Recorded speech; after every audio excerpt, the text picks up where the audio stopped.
73 BC, we actually start three events. One is Spartacus, Servile War.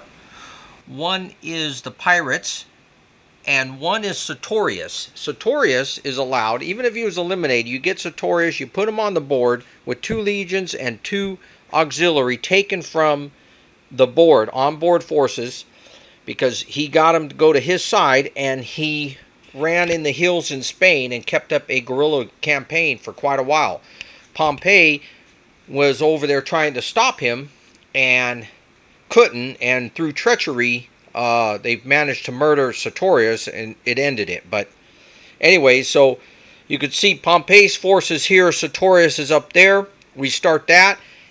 So it's kind of cool the way this worked out, because you remember the purple Romans controlled the east here and took Italy, and so when the Civil War started, the red actually controlled Africa and Spain. So when it ended, Sertorius took his forces and ran to the mountains in Spain. But also it works out cool is because you understand more, like when generals would lose a battle. I mean, you lost one battle, your troops didn't trust you anymore for the most part. That's why we have the rule in a civil war, you lose 2 battles and your soldiers are going to kill you. And you know, Pompey lost over in Pharsalus, and he ran to Egypt. Well, you can't just run and take your entire army with you. You can't get out that fast. It'd take a long time. So the leader just hops on a boat and runs. And you run to a new area that you control, and in our game it'd be cities, and you start recruiting again. And that's the way this game looks like it's being played. So it's very cool that way. I think pretty historical. You run, you go to Africa. Marius the Younger ran to Africa. They ran to Spain. You have a power base there, and you start building. So pretty good. I like the way that works out. According to scenario number 3, we set up Spartacus here. The pirates own these 3 cities. Tigranes already came back in the war. Remember to follow the rules of the Mithridates Wars, so he was allowed to come back in. He's already come back and taken Mazacus, and which was an Asian city.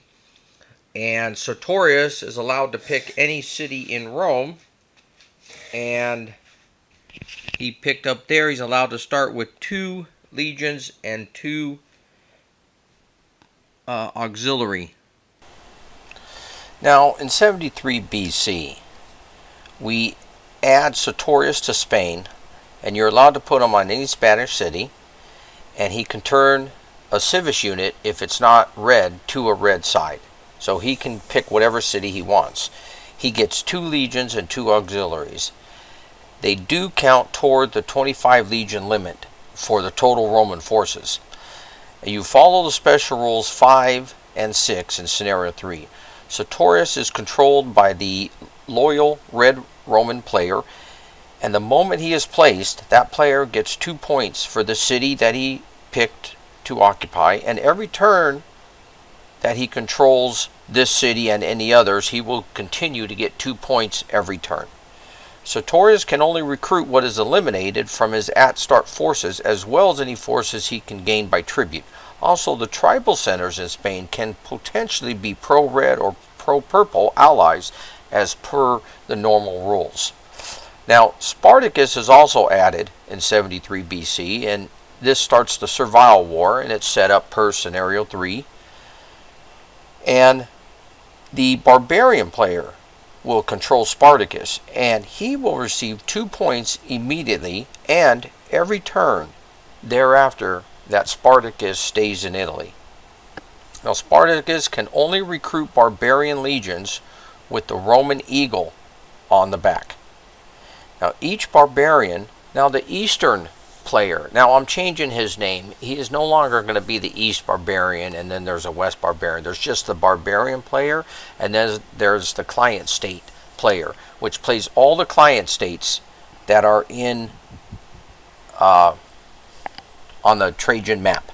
So that player is going to control the pirates. The pirates are set up as per scenario 3, and he will get 2 city points for each Roman city that they start with, and for every turn that they control Roman cities, they will get 2 points. for them. Now, if Tigranes or Mithridates is still around, the the client player will control them and still follow the same rules that we made for the Mithridates Wars. So there could be a lot of things taking place here in 73 BC. A lot can be happening. Now, according to our special rules 5 and 6, Sertorius and Spartacus will be allowed to collect one stratagem every turn, no matter what. They can pick one. Okay, now Sertorius is a 2 leader rating. I think Spartacus may well be 2, so you can play more than one, but every turn you're allowed to just pick one. Now remember, Sertorius is separate, even though the red loyal player can use them, and any cities that he can convert are going to stay red. You can't combine him with any of the red players' other factions, because he's a rebellion, he's guerrilla tactics, he's doing stuff on his own. So it's separate from the main red loyal army. The client side, who's controlling the pirates going around the board, is play as per the scenario 3 rules 5 and 6. And if he also has Tigranes or Mithridates going, well, that's just like a normal client state, and the client player will be playing that as normal and following the phases. So there could be a lot going on. And rule number 6 is for Spartacus. He can recruit if he's adjacent to a Roman city or in one. So he still needs the political stratagem to do it, but he can grow his army. All he has to do is be adjacent to a Roman city. So it is 73 BC, and we have 3 events that took place: the pirates, Spartacus, and Sertorius. And actually Tigranes had come back in the war following our Mithridatic rule. So there's 4 things going on now in the Roman world that the Roman must take care of. So what I've been trying here now is spreading out Sertorius forces. Like, that's a Sertorius force, a strength of a 4. Here I left a 5 legion, and over here a 5 legion with him, and this is one of his, just kind of to block the roads. And I'm figuring, since he don't have supply, if you march with these single units, if they take attritions, he's going to lose them, but Sertorius can recruit them back. But it's like a 1 in a 36 chance. If you stay on a road, he can run to the hills. And then as far as supply goes, you have to get a 6 to be eliminated, because anything else, if you have less than 5 strength points, it's treated as safe. So I was kind of experiencing that, and then with Pompey's forces, I was spreading out the units too, and that's the way this one's going to go until we eliminate Sertorius. Spartacus started moving away from Rome here to the south, and over here some fleets finally caught some pirate fleets here. I got another stack of fleets here that's going to go and jump on these fleets now. So basically it's chasing some fleets around. Every time, in the special rules that Spartacus is alive, the West Barbarian player gets 2 points a turn. Every time pirates are alive, they actually get 4 points, because they own this city, that's red, and this city. So each city's worth 2. They're collecting 4 points every turn the pirates are alive. And then Sertorius, the loyal Roman player, is collecting for each city that he controls 2 points. And he was allowed to start with 1, which is this one. We turned into a city. He's allowed, that's why Civis is on it. It's a colony, and it was a city, and he was allowed to pick it. So every turn he gets 2 points per city that he controls every turn for the loyal Roman player. And then Tigranes is back at war, and the Eastern Barbarians collecting points for that. So yeah, the Western Barbarian seems to be way down in points, but again, we haven't got this whole German, Gaul, Britain in action. I assume he's going to collect a lot of points when those come into action. We'll see.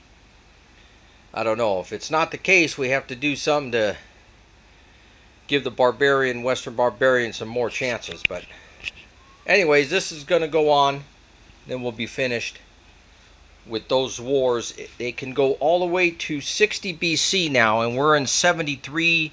No, sorry. We made moves. We're in 72 BC.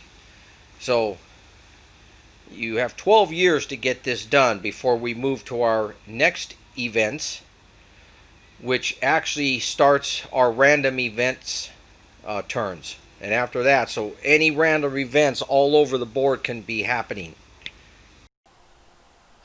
Now, we finished these events we had with Sertorius Rebellion, Spartacus Rebellion, the Pirates, and it only took a few years to get these done, 3 or 4 years. We had 13 years until our next events took place in 60 BC. So once we're done with the wars that I just mentioned, I usually go another year just to give the Roman players time to reposition themselves, and then we skip the rest of the years and we go right to 60 BC. So that's where we're ending up. We're in 60 BC in our next video when we start. And the points, I want to just list the points here real quick. The purple Roman players leading with 46 points. The who's next? The Eastern Client player has 34 points.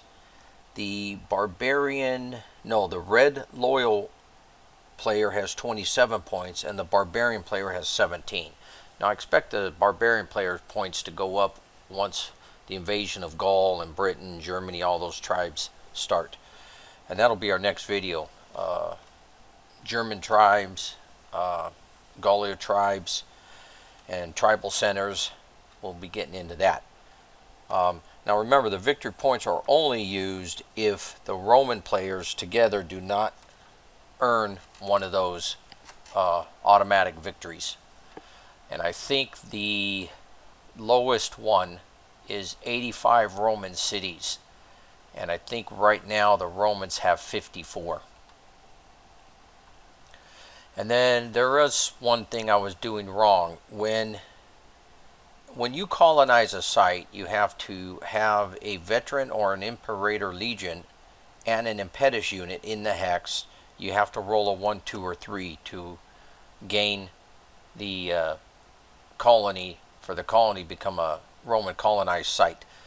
Now, for non-Roman cities, if the Romans want to convert those to a city, you have to do the same thing. It's done in the same way, and I wasn't doing that. All I was doing was turning the civis unit to, from a tan civis to a red or purple civis and going, okay, this is a Roman city now, but that's not the case. You have to follow the colonization procedures according to the rules, so I wasn't doing that. So we got to make sure we do that. And that is it. Till our next video, where we have Caesar coming in at 60 BC.